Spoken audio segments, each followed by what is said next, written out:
Thank you everyone for coming today. I'm Cody Baker. I'm here with my colleague Yarek Halchenko. We are together at Dartmouth Center for Open Neuroscience, and this is a talk about guidelines for achieving reproducible research. That is how to improve the overall rigor of your own scientific studies. And so before we get started, a brief outline of what to expect today. I will start off the first 10 minutes reviewing the problems and updates to solutions that we derived during the last unconference event. I will then take time to go through some proposed principles and technologies for achieving a scientific reproducibility. And at the end, I will assign some homework and revive the discussion of a task force. The proposal for July is to have a hands-on session between 1 and 4 hours, or potentially a rolling basis for the entire event. We know how casual those things can be. But what you need to do is bring your own data and or workflows or be able to connect to them remotely. This is, of course, much, much easier if you are able to share your data on Ember, because then anyone can access them anywhere.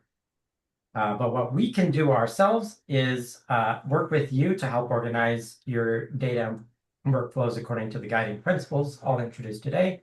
We can help you set up version tracking software that acts on data. We know most people are comfortable nowadays with using Git, but Git is not intended for large binary assets. There are analogs to Git for that purpose. And so we can also help you debug issues with setting up persistent environments, such as building containers. So to briefly remind you of the work we did last July, the Analytics Ecosystem Working Group sat down and identified current workflows used by the BBQS Consortium and tried to identify pain points and ways those could be enhanced by the Ember team or the engineers in general. And so I'll blast through these slides really quickly because this has already been presented as of last year, but Rahul did sit down with a number of young investigators and collected a large number of identifiable issues, each with their own sub-issues. And they collected they brainstormed a bunch of possible solutions to each of these. So feel free to refer to the slides for specific details. I will go through several of the points that have received updates since last July. The first and foremost is education and training on container technologies. This is the top priority for both this presentation and the hands-on portion in July. Most of what you learn from doing this, you do from actually trying to do it yourself, which we won't have time for today because it's only 45 minutes. But between now and July, I really think you should try to do that. But hopefully today gets you started off on the right foot.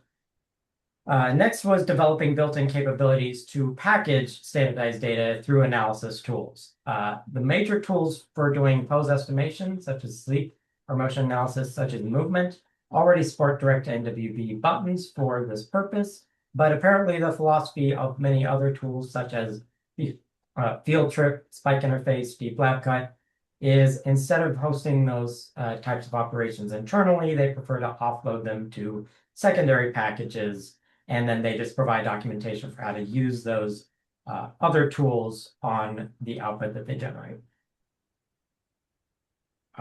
Next was training on how to use the Dandy CLI for downloading and uploading data from and to the Ember archive. Last July, we did not have explicit instructions for this, but as of not too long after last July, there is formal documentation at emberarchive.org/documentation that goes through step-by-step all the little bits and pieces you need to perform those operations. Point 4 is promoting the NeuroSift visualization web app that is built into Dandy, was built into Dandy and is now built into Ember, and then providing tutorials for how to use it amongst the BBQS. So as I said, this support has been added for the Ember archive, but there is not yet much that we can show in the way of tutorials because there aren't very many public data sets available from the BBQS. So I'm really asking for all volunteers from experimentalists to start standardizing and uploading their data so we can start to build those types of showcases. Those would be really lovely to have. But in the meantime, we are working with the NeuroSift developers to add support for in-browser streaming of pose estimation overlays. And what do I mean by this? Well, Palmo, the Sleep developer, has something like this that kind of works for local files. And all I'm talking about is something like this, where you're pulling up both the source video and then taking the pose estimation outputs that have been trained, the nodes, the edges, and then overlaying those synchronized in real time. We have the technology to do this, that's my point, but we just need to figure out the little details to get this to actually work, streaming directly from the archive and pulling from NWB source data to that extent. Separately, the Dandy Archive is working on another project applying a spike sorting pipeline from the Allen Institute that will automatically trigger on any raw ECFIS data that's uploaded. This is primarily for the animal research, of course. So we hope to have updates on that in the coming months, but it is something that's actively being worked on. And I feel like I have to bring this up every time we meet. There seems to be a pressing need for quality evaluation frameworks.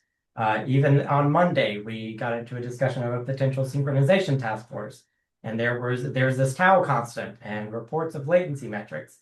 It would be lovely to have those consolidated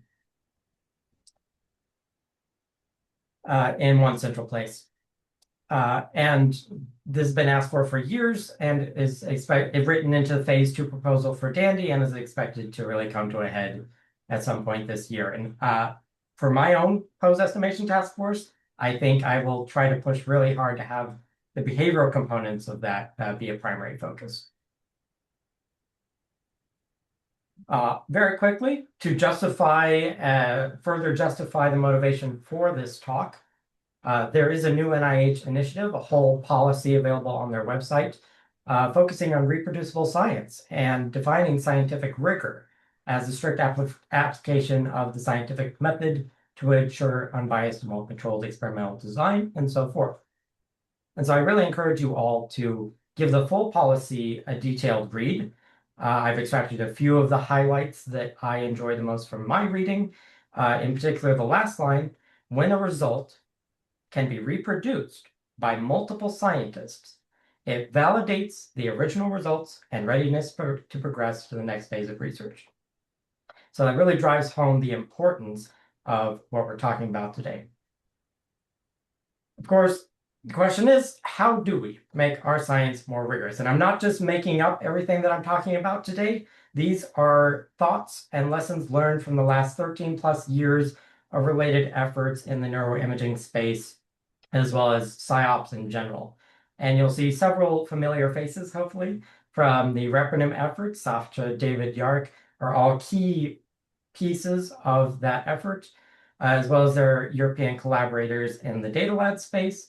And our very own Eric Johnson from the APL has a lovely preprint on PsyOps, echoing many of these same sorts of ideas. And if you're interested, you should really give that a read.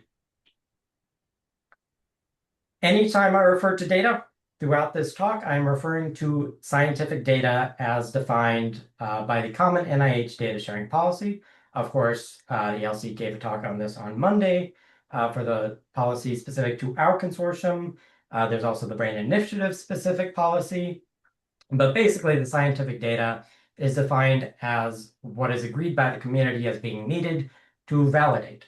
And from the last slide, what do we mean by validate? We mean multiple scientists can reproduce it from your data.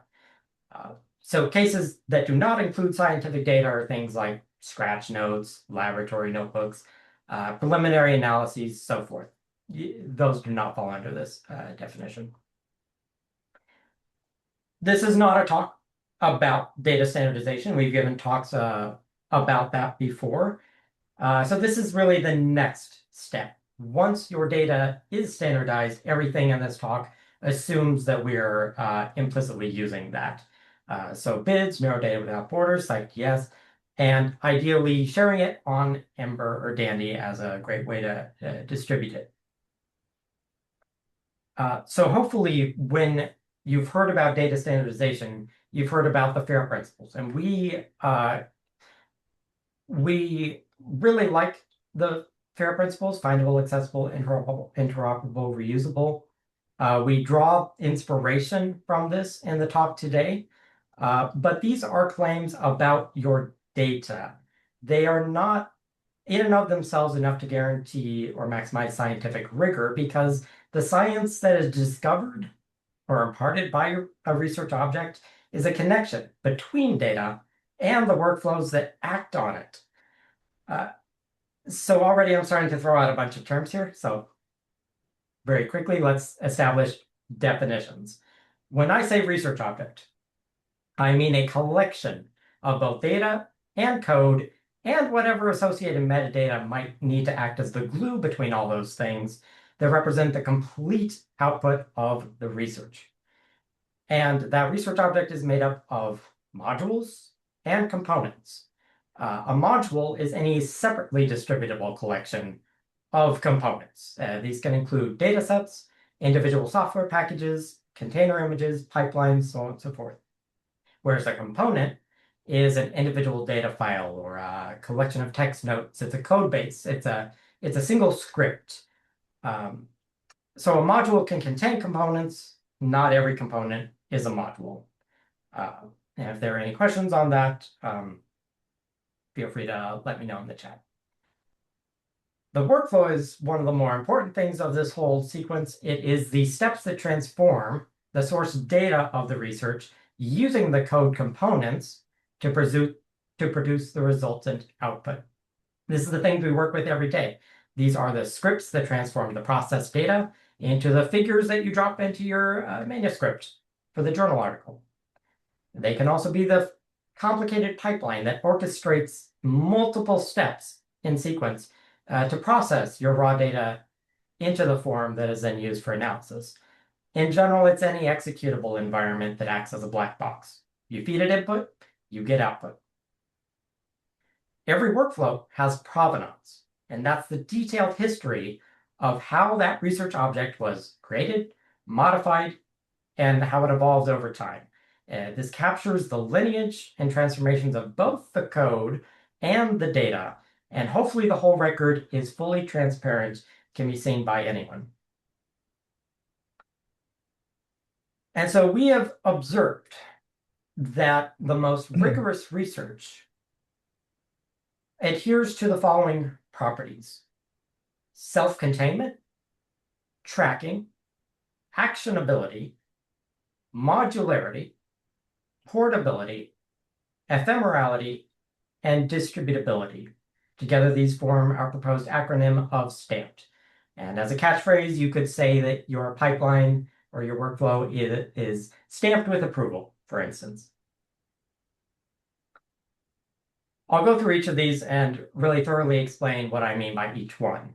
And if you walk away from this talk today having learned nothing other than self-containment, I will actually be pretty happy, because this is the absolute most important one. It states that the research object can be obtained and understood in its intended scope without needing to refer to any external resources. That is to say, all modules and components essential for replicating the execution must be reachable from a single top-level reference, and any external dependencies are explicitly documented with clear instructions. It might feel silly to say that an enabling tool for this kind of thing is just a well-organized file system directory, but it's true. If you can zip that folder up into a tarball and send it on an email, you've done more than a lot of scientists I've met, actually. And of course, container technologies that we'll discuss later today, they make this a lot easier. They kind of implicitly require this sort of self-containment. And so for each of these principles, I will try to give a very basic visual representation to drive home the point. And for self-containment, look no further than a well-organized directory like this. Your top-level folder is the name of your scientific study, and it contains subfolders: one for code, one for derivative outputs, one for source data inputs, and many companion files to enhance documentation and readability. And it's clear just by looking at the tree structure where everything lives, where to find things. You hopefully shouldn't have to ask too many questions of the person that shared this with you because it's so self-explanatory. The next most important thing, and I'm always happy to hear that Git technologies are becoming so prolific, but tracking is extremely important. And tracking is precisely the requirement that the state and provenance of all components is recorded. That is to say, all components have version information. You have commit hashes, tags, unique identifiers. Changes to components are recorded with timestamp and authorship. You can do a git blame and see exactly who did what and when. What Git itself does not quite help natively much with is provenance records about computation. That is what operations were run, the states of the data before and after, or the environments used to perform those computations. But Git is not the only technology. There are many others, such as Git Annex, Git LFS, DataLad. There are container manifests and persistent DOIs. And altogether, these can satisfy those additional requirements. I really relate to this comic strip because I have a confession to make. I did not start using Git myself until well after graduate school, and I regret that immensely because I lost probably years of work buried somewhere in the backup archives of Dropbox, no doubt. But it really resonates with me. I think everyone should be using Git or Git related technologies all the time because it really does make your life a lot easier in all kinds of ways. So next is actionability.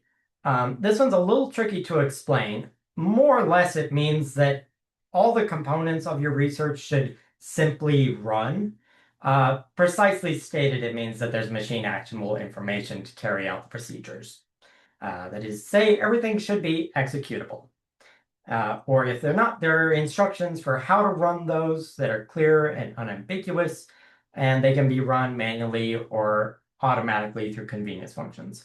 This is as simple as saying your code can compile, your container can build, and honestly, nowadays, one of the best pathways or enabling tools for actionability is an agentic framework like Claude. If things aren't working, if they're not actionable, point Claude at it and ask it why.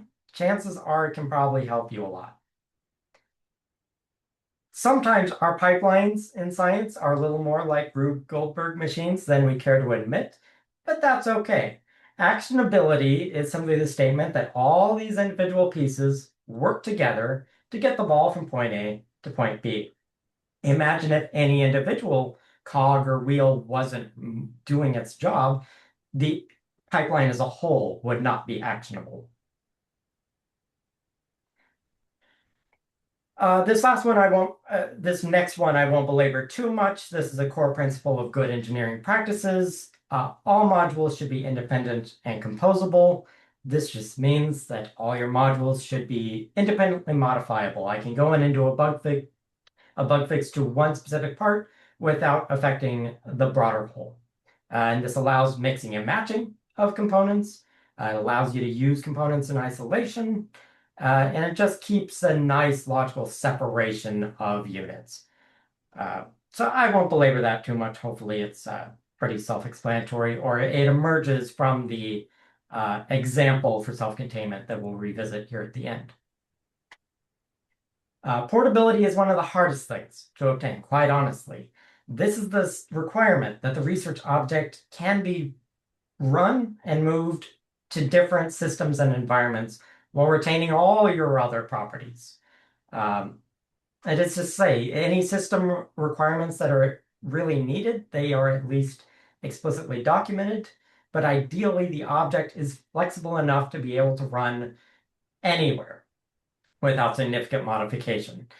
One of the biggest violations of portability that I observe in practice is when you have scripts, analysis scripts, that contain references to hard-coded absolute paths. Those are only true on the person's system who initially ran that code. And they may not even be true for that person for the rest of time.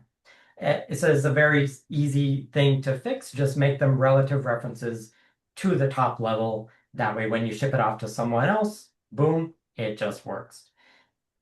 And one of the best containing enabling tools for this is container technologies. I will be honest. It's not necessary, it's not an absolute guarantee, but they get you a lot of the way.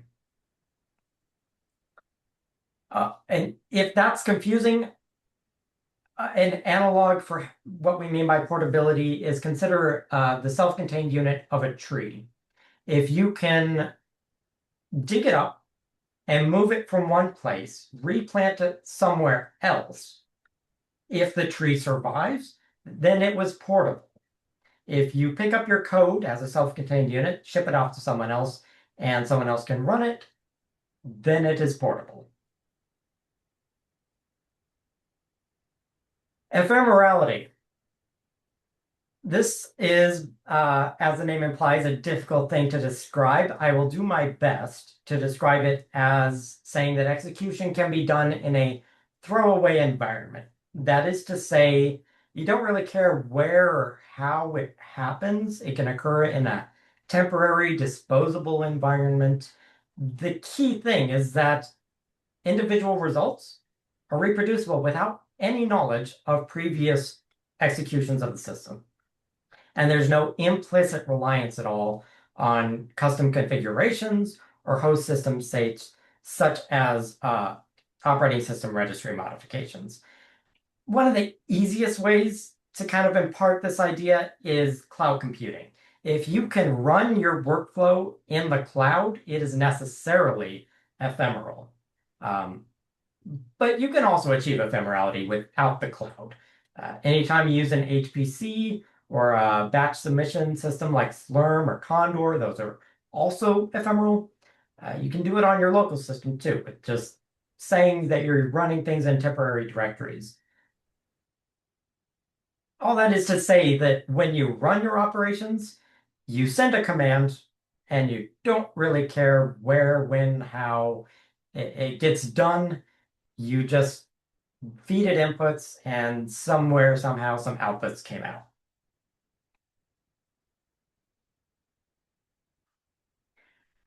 The ultimate goal that we're all striving to achieve, I hope, is distributability, the ability to share that research in the state that you did it the first time. And this is harder than it than it actually might seem. It requires that all your dependencies for running the code are frozen or pinned to specific versions. Uh, it all implies that the research object can be obtained by others in the exact state as intended. And of course, we do in this group need to give this healthy consideration of consent regarding sensitive data. So I'm not saying every single part of the research object needs to necessarily be publicly shareable, especially with regards to source data that might be HIPAA compliant. But then if you can nonetheless share references to the existence of such files, and that should accompany any of the provenance records that go along with your research. So the great enabling tools in our day and age for this are GitHub. Just upload your Git repository there. You can make it public and you can share it with anyone. Python package index, share your code if it's general or usable by other people. Zenodo is a great way to do data dumps for small assets. And Ember, of course, is what you should be using for all your big standardized data. And if you're going through the effort of building containers, you can also host those on common registries like Docker Hub or the GitHub Container Registry. Okay, so that's it for describing the principles. If they seem scary or hard to achieve, I hope referring to this slide makes it seem not so bad, actually. And this is derived from the bid study layout. You can use this regardless of whether or not your actual formal data standard happens to be bids. This is merely an organizational principle for naming subdirectories. And it, by default, gives you self-containment.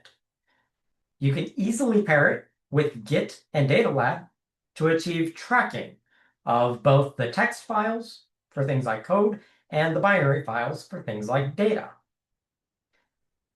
It encourages you to use lots of readmes to achieve actionability.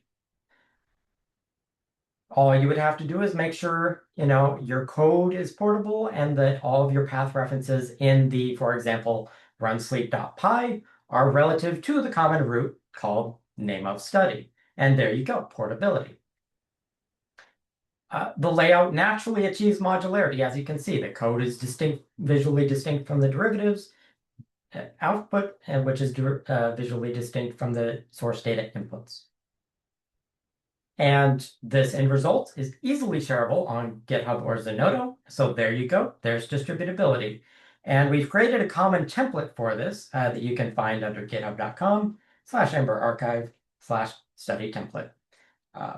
Feel free to refer to that, copy it, make clones of it as you wish. Okay. I have long promised some education on container technologies, so let's proceed down that route. Container technologies like Docker and Singularity naturally satisfy a lot of the principles that I've introduced here. When used properly, they don't necessarily have to follow all the principles. You can abuse them in all kinds of ways that might violate. But they make it considerably easier. And so container technologies are made up of three key parts. You have your definition file. You may have heard of a Docker file or a CIF file. This is a simple text file that it acts as a template of commands that specify how to build what's called an image. And then a running instance of an image is called the container. Simple usages of images can be as simple as what you see on this screen. A very bare bones minimal Docker file that inherits from the Ubuntu operating system uses bash to print out the string hello BBQS to your terminal. You write this definition file, you use the Docker engine to build the image from the definition, and then you use the Docker engine to run the container of that specified image, and lo and behold, output in the terminal says hello BBQS. That's for a locally built image. You can also release these, as I mentioned, to registries. And for these, you can push and pull to those registries. So one of the basic sanity checks to ensure that the Docker engine is installed on a system, you simply pull the hello world image from the Docker Hub library, and you tell it to run. And the first thing it says is hello from Docker. Now, if you're thinking, well, these Docker files are trivially simple, how do we actually make these useful in our day-to-day research? Well, it's actually not too bad. It's only really a couple more lines in your definition file, and this is a structure that I use quite often, honestly. In general, images can specify nearly arbitrary content. Just think of them as self-contained subsystems with everything needed to run a specific application. But they do share your local system resources, though not by default. They cannot by default see your entire file system space. You always need to be careful what you expose to those containers in terms of sensitive files like credit card information or AWS credentials. Always be careful with that. But they, by default, act like a sandbox where they only have their own little part that they can see and act on. So using a basic Python package as a very common use case seen across the consortium, hopefully you're using pyproject.toml as the modern way of producing your Python package. And inside that specification, there is a declarative called project.scripts. Here you can define a simple command line entry point that invokes a function from a specific module of that package. And all you need to do to wrap that up in a container is in your definition file, start from a certain version of Python, add the files that constitute your Python package.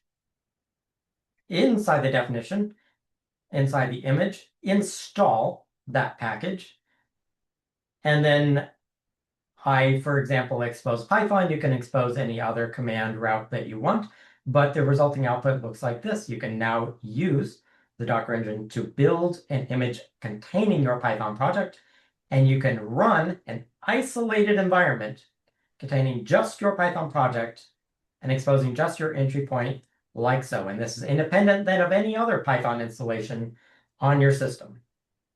So you can be guaranteed then that it is quite robust and quite static and persistent. It is the exact state of the code every time you run it. I will mention though, while this is kind of like the best way to do the final product, to share and distribute the final results of your research, the process of having this kind of static image when you're working in the rapid development prototyping stage, it can be very annoying because if you encounter any bugs in your Python package that you need to go in and fix, you also therefore need to constantly be rebuilding the image each and every time. That can be really annoying. But it's not a nail in the coffin for containers. They are very flexible in how you use them. So you can instead use container technologies dynamically. Instead of building a new one, a new static one every time, you just use a standard base like Python, and then do your package installation and run on the fly, and then there you go. You may have noticed I've been using various flags throughout these invocations on the previous slides. I am leaving a table with descriptions here that you can use back to refer back to define what each of those means.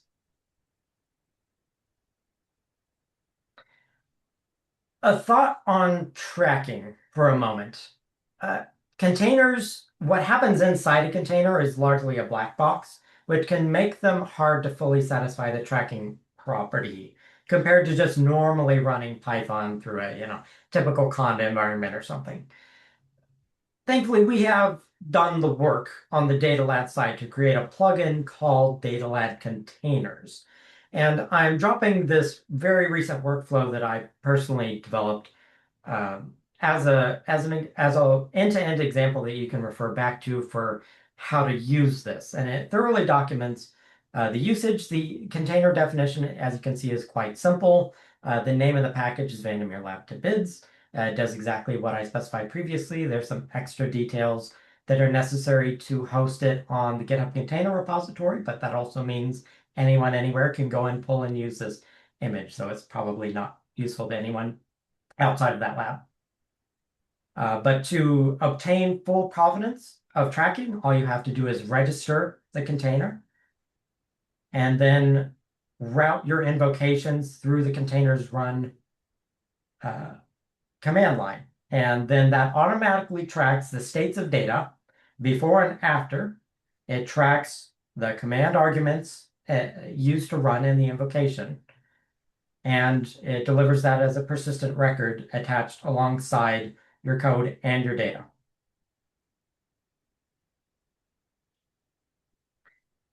I will leave you with some concluding remarks that reproducibility is actually only one byproduct of adherence to these principles. They have many other byproducts, such as increased efficiency of both human researchers, machine computation efficiency, and AI. Using these organization principles helps AI understand what you're doing substantially better.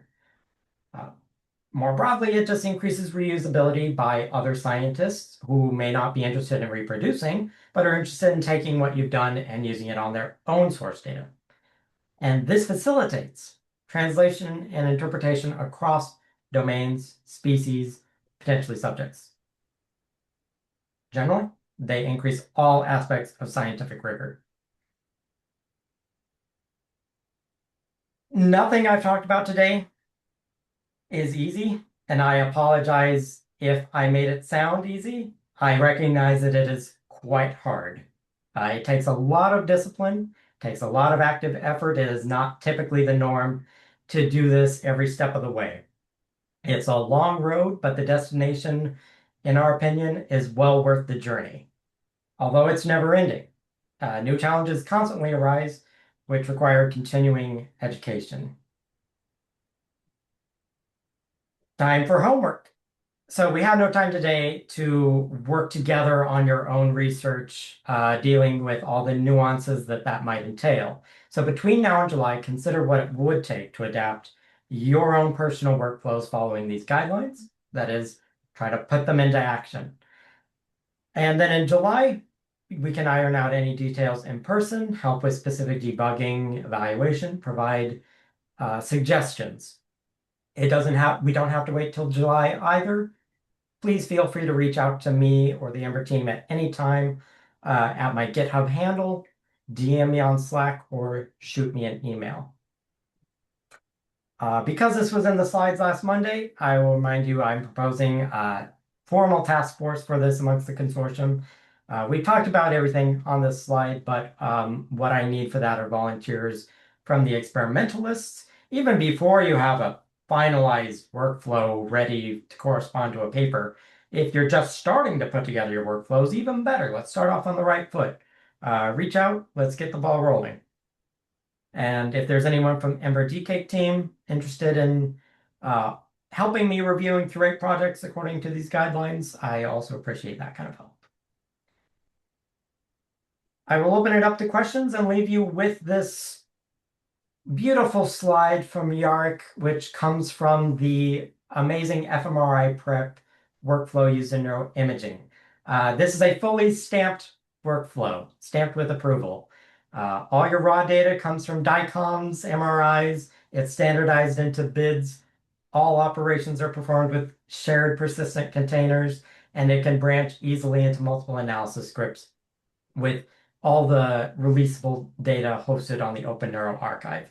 This is the dream that we would love to get to in our own neurophysiology space,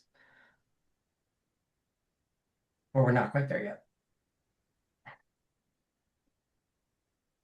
So yeah, are there any questions about anything I talked about today? Oliver, go ahead. I have a question.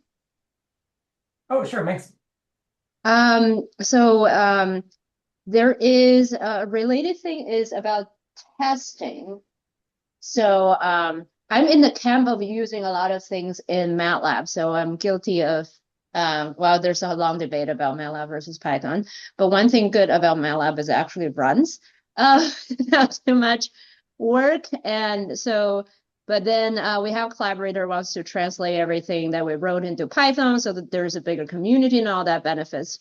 And that comes, then you have to consider a lot more things as you described today. But there is one thing that hasn't been really formally talked about is the unit testing and integration testing. So if we really translate an entire toolbox from one domain to another, especially from MATLAB to Python, I have a lot of uncertainty of if that will work without actually having all the testing set up. So what is your thought, I wonder, about setting up, adding minimal infrastructure in there for testing as a scientist, as we don't have the whole time, like in the industry to do this properly, but what would be the minimal recommendation? Well, that relates to actionability, and Yark would maybe have thoughts and back me up on this. As a person who loves DevOps, I am wholeheartedly in favor of unit and integration tests. I think they're fantastic. They're the way of making sure your code can execute, and they're also through continuous integration, they can be used to ensure portability across different systems, which is also quite important for MATLAB specifically.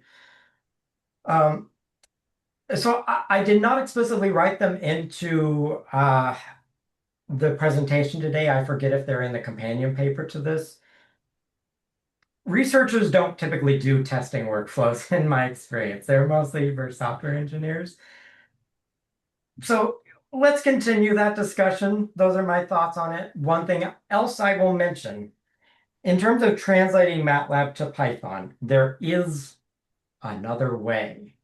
And I will point to the efforts of spike interface and spike sorting. where they have taken MATLAB-based spike sorters, such as KiloSort, and they have bundled them in containers in such a way that anyone can run that container without knowing or caring if it's Python or MATLAB. So whatever language you use as your source, it really comes down to you as developers, which languages and technologies you're most comfortable with, and how you benchmark those in terms of runnability and performance. But it's very Right. nuanced, and it's especially not easy to do MATLAB in Docker all the time. Thank you. I believe Oliver was next.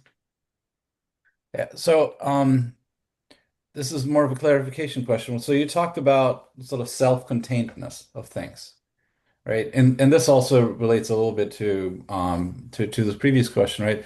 There is, on the one hand, sort of self-containedness of a pipeline that I want to share and that I want to run on many different data sets potentially, right? There's a sort of like I want to make a product as a computational product versus here is I've generated as a scientist a data set and an analysis that I run on it for a particular paper, right? And those two have sort of different requirements in sort of self-containedness, as well as for testing, right? If I write a pipeline I want to deploy, well, that one needs unit tests because other people need to run it. I need to test it against a lot of things. If I want that pipeline to only run against my particular data set and I want to deploy it, now the self-containedness question becomes, how do I tie my data to that container? And it wasn't clear to me exactly um, whether the definition of self-containedness here is that the data is specified in a sort of external reference or whether it should be packaged with the tool. What what definition are you guys looking for here for that regard? I do not usually advocate for the raw binary assets to be bundled directly with the workflow. Uh, I will point out a project that did that. Micron's project, their functional imaging, they actually released containers that contained the full processed data, pose estimation and whatnot. Those are some of the heaviest containers I've ever seen, the hardest to set up. But you can have both. What we are saying should be attached to your research object are precise records, references to the states of the data, checksums, if you will, persistent DOIs. We used these files from this published Dandy set as our input, and it resulted in these published DOIs in this Dandy set as our output. That is one way of describing it. Yart can maybe elaborate more because I'm implicitly mixing lots of data lab based concepts in my abstract description. I would just elaborate briefly. Think about CodeOcean, where it has this trinity of data, container, I think, and environment. I mean, environment and the code. So you have container and you have data and you have custom code which runs in the container on that data. How do you bundle all that together so you have means to take it with you? So it might be specification, but you also need guarantees that you will be able to get it later. And that's where datalet comes in, that it has this Git annex actionable way to get all the components if you need to. And it could self-contain everything you need for this research, but also it could point to external resources. So could it be just README with descriptions pointing to specific versions? But it would be something like that, but it will not be really actionable, and there will be no guarantees that you would be able to get that data in the correct locations to be fully kind of self-contained. I hope that clarifies it a little bit. Yeah, I will let other folks ask questions. Just say, is there a plan to have that Trinity represented somewhere? Because currently we have Ember to share the data. You might have Docker Hub or GitHub to share code. Well, Docker Hub to share environment, I guess, GitHub share code. But is there like a plan to have that Trinity represented, so to speak, in Ember, that I can not just publish my data, but also sort of have reference to the Docker containers and that kind of stuff? plan could be one word, but yes, could be short answer.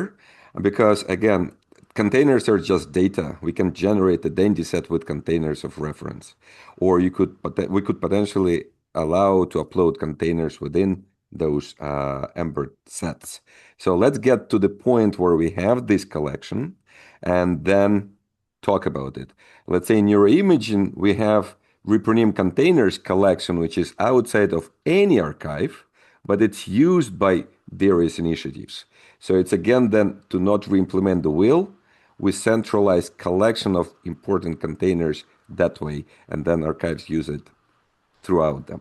But broadly speaking, I would say, yes, I do plan to, once we start getting more public data sets shared, to create some gold standard examples that the rest of the consortium can refer back to how to do.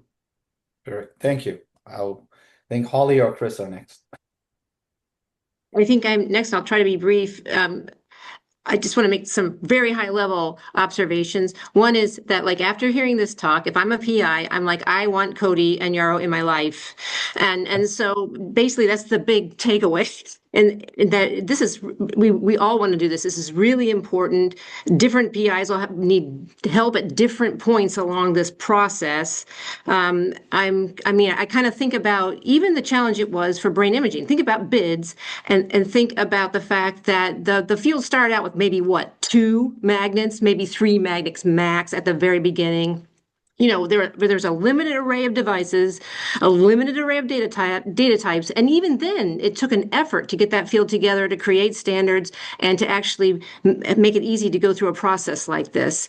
And so we're in for a bigger challenge, which means we need to interact early and often with Ember to facilitate this. What kind of data? I mean, what are the biological processes you're trying to measure? What devices are you using to collect that data? What kind of data does that stuff spit out? And et cetera, et cetera. Every single data point along how you do things should be shared with Ember and DCake to sort of figure out how to get the data to conform with this process, number one.